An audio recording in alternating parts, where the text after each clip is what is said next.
anybody better than Daniele and Mensi to follow us on these. Daniele, an old friend from LEF, thanks for joining us. We, among other things, we used to do a podcast explaining some things. And to you today, I would like to put together those discussions about content and the work you do at DigitalBits on non-fungible tokens. First of all, what is non-fungible tokens? At 5:30. At 5:30 in 30 seconds. Talking about non-fungible tokens, it's complex. So non-fungible tokens. I think the other microphone is on. Yeah. Why don't you take it?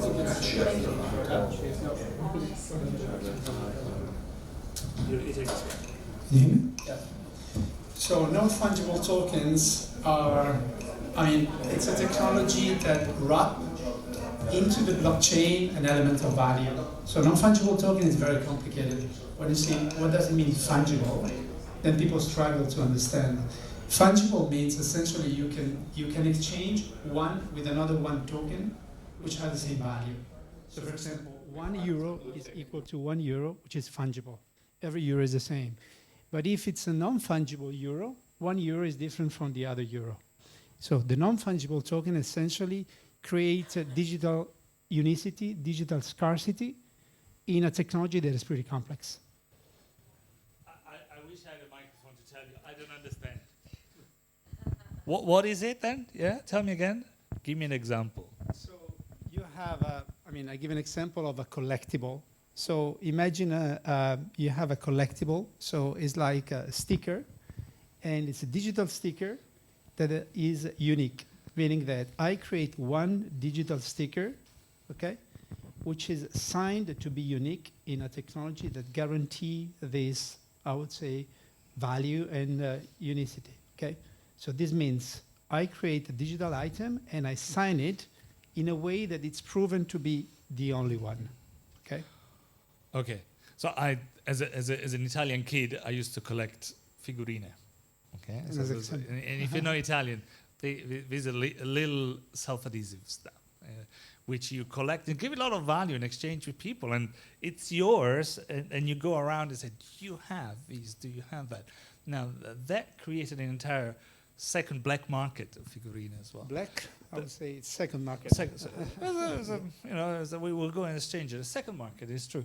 Well, what about this fungible token? Is that the figurine, the famous animal or soccer player that you connect and have it?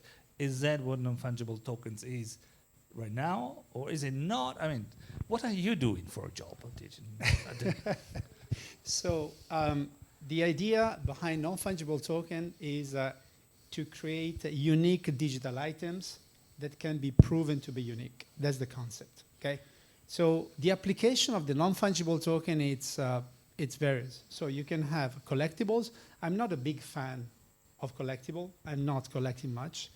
I'm much more, I would say, focused at using the NFT technology as a tool to create engagement.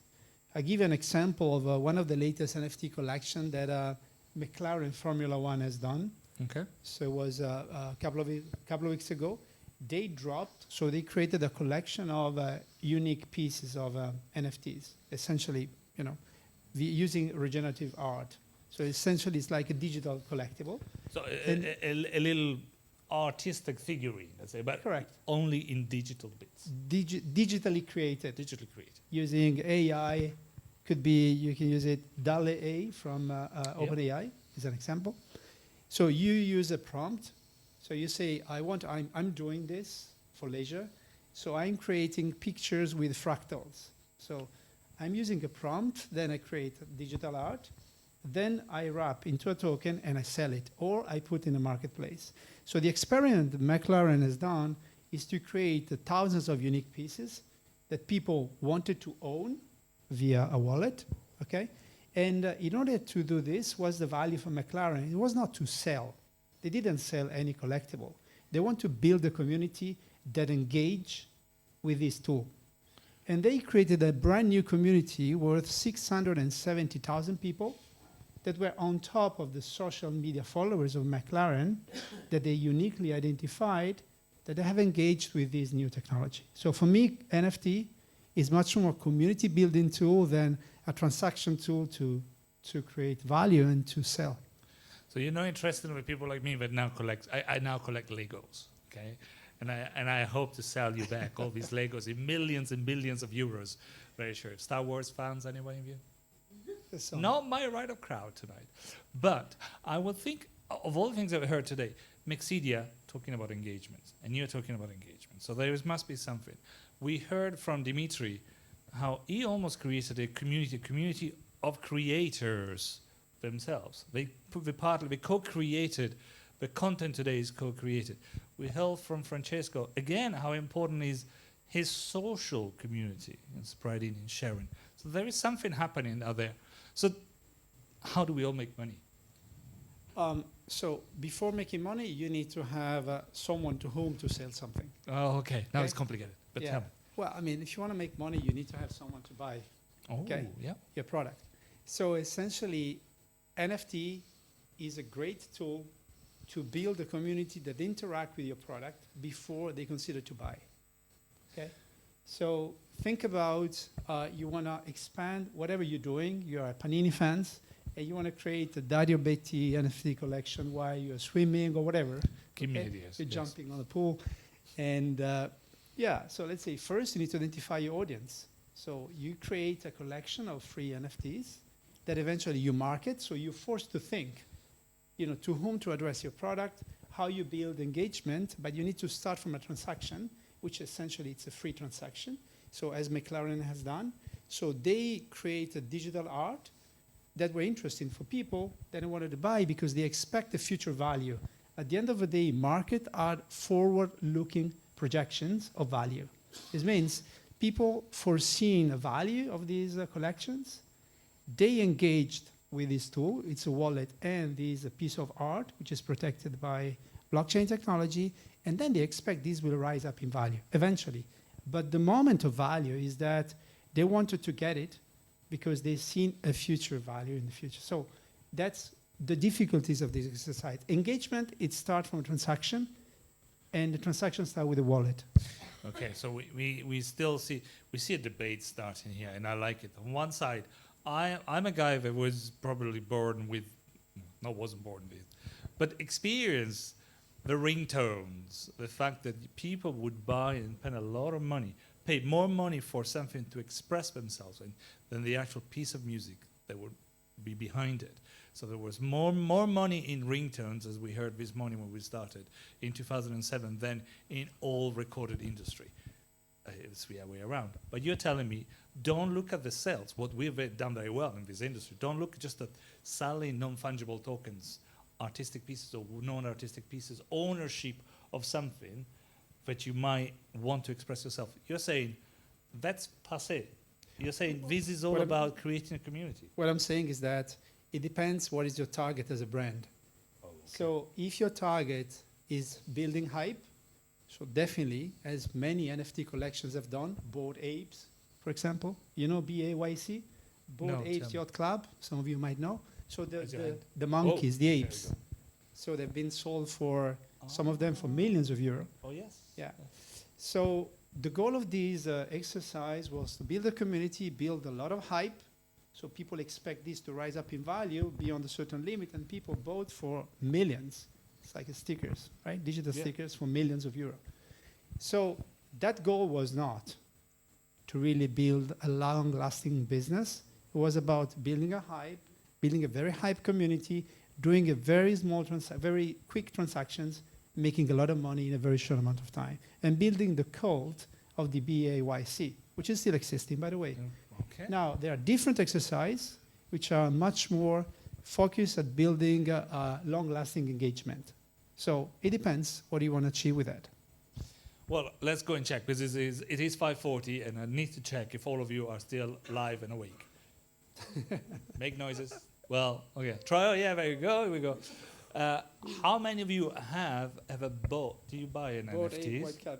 Yes, I have one. You certainly have. Was but you very buy expensive, them. and I lost money, by the way.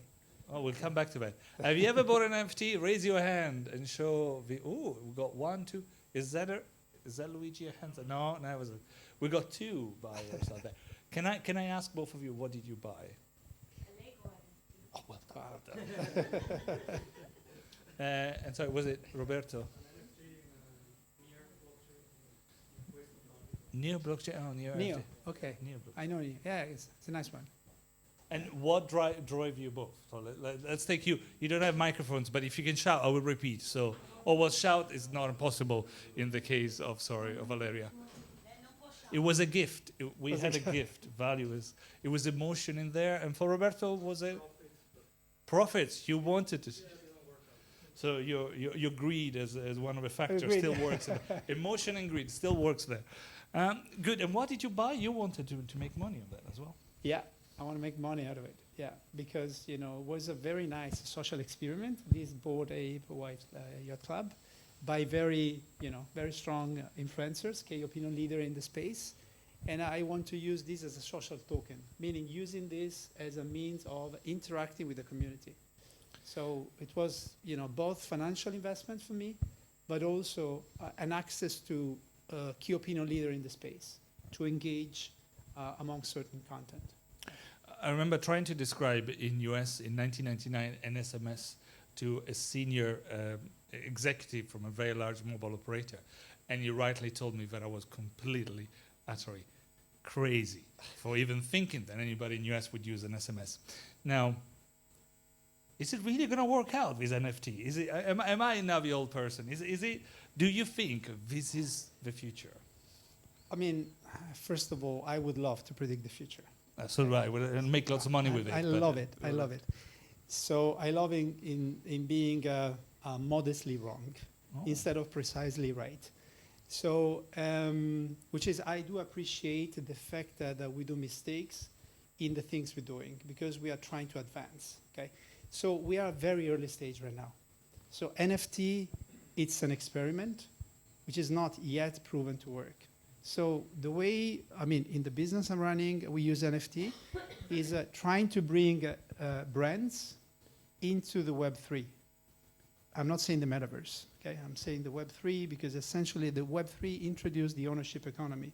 So you have a wallet and you can own digital art. In the case of collectible, you can use digital currencies and so on and so forth. So the NFT, it's kind of a badge that allows you to unlock certain transactions. So in fact, it's like the membership card, in a way, that engage with the blockchain. So this means, thanks to the NFT, you can do something more, instead of having your Panini physical sticker. Okay. I think we will have to reconvene shortly or not, maybe in a year, to go and check. But does it sound exciting? It does.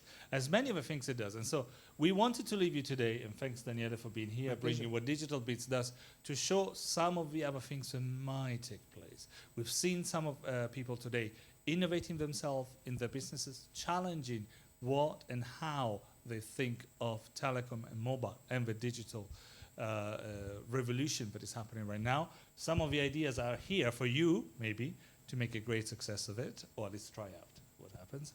And but we'll be here at MEF to talk about it, and we would love to be, and continue to be, the place to host some of these places, some of these contrarian views, some of these agreements. But for today, I'd like to thank you all for taking part in this exercise. We have one question. I wanted to conclude and go for drinks. It's not my fault, you see. It's all Gianluca that wants to ask another question. Hi, what would be your advice to somebody who looks at NFT from a creator's point of view? Use NFT to sell his content, to protect and sell his content. So first of all, there is a wrong understanding of technically what the NFT is. NFT, I try not to be technical, okay? But essentially, you have a JPEG, so you create digital art. It's a digital file, and you use a technology, which keep this digital file over a web server. So you don't have assurance that no one will steal it, okay? So it's not because it's NFT, it is safe. That's a misconception for mainstream media to sell a quick story. That is not. So the fact that you do an NFT, it doesn't mean your art is protected with a copyright. Okay, so is a buzzword. So when you say you protect and then you sell it, whatever, it's not like this.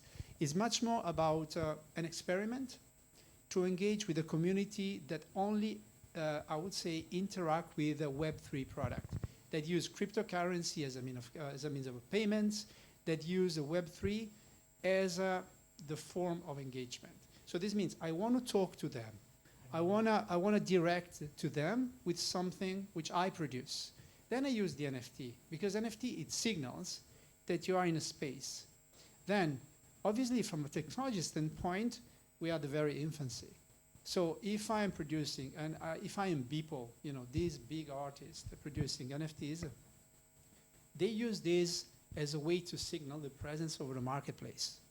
So because it resonates very well to mainstream media, when you say big NFT, boom, boom, boom, crypto, whatever, it goes there, it's booming when it comes down to attention. So it's very visible. So that's the tool that artists use to make them relevant. And some of them are very good at doing this. Some others are good in the real world, meaning the physical world, trying to reinvent themselves in the NFT space, talking into the old language. Let me say old, with all respect. And that's wrong. It doesn't work. Because NFT dynamics works with a different language. And the target audience is completely different. That's why for people that want to reinvent themselves in the Web3, they need to understand the language, they need to understand the community behavior, and then finally, they need to find the right product. Because if you start from the product, from the Web 2 world, from the Web 1, or from the Web 0, and then you try to push them in front of Web 3, it will not work. I hope I can answer you. So I hope we're going to have an entire session about Web 0, 1, 2, and 3. But it is now 5:48. I think we'll stop here. I told you all my concluding remarks. I think that was it. But there is one more important apart from thanks, Daniele, again. Pleasure. And I don't want to see even more important, but now comes the fun bit, because we have looked at ideas and new things and new people. It's time to go upstairs to relax and talk to each other. And so please do join us for our networking drinks upstairs. So we're going to open in about 5 minutes. But to all of you, thanks for coming and joining us. To all of the speakers, thanks for doing that. And as well for our technical team. Thank you. Thanks again.